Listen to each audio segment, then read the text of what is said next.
Hey, thanks for joining us for another video in our A&Q series. We've tackled a lot of questions so far, and we have a great one for you today. Are you ready? Because today we're going to answer who were the 12 disciples, or you might know them as the 12 apostles. Now, maybe you've heard of the 12 disciples, or you can picture them in, I don't know, a famous painting, sitting around a table. Perhaps, you're seeing James or John or Peter, Leonardo, Donatello, and Raphael. Wait, those last few are Italian Renaissance painters, or, I don't know, Mutant Ninja Turtles, depending on who you ask. But the four Gospels in the Bible, called Matthew, Mark, Luke, and John, they're the ancient biographies of Jesus' life, death, and resurrection, and they talk about Jesus choosing 12 men as his disciples. And there's a couple things you need to know about them. The first is this. They were regular, ordinary people. Now, the disciples, they weren't exactly high up on the social totem pole.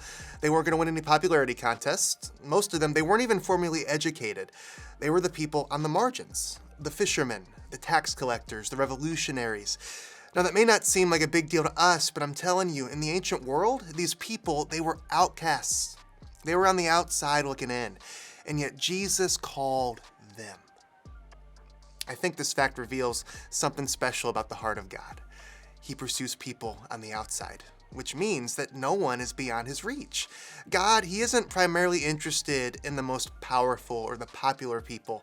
Instead, Jesus, he calls and he equips, he uses the unlikely, the men and women that you would least expect. Jesus called the outsiders to be his disciples, which, by the way, that word disciple, it's just a Jewish way of saying student. And the disciples of Jesus, it was their job to get as close to him as possible.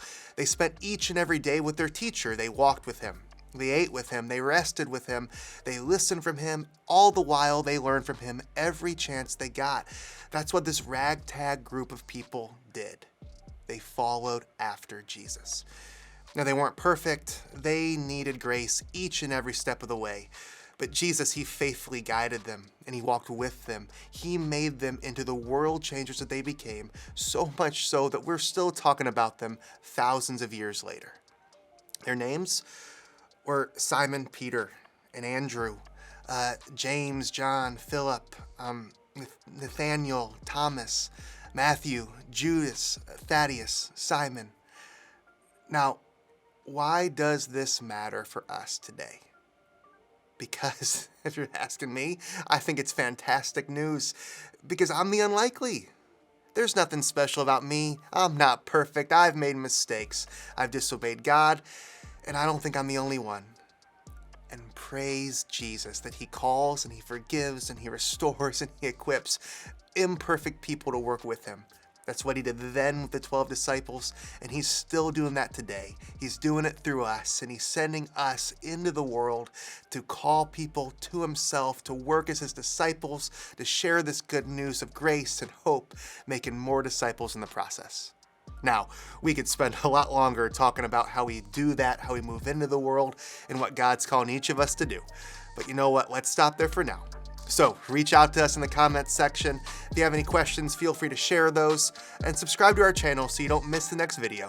We'll see you next time.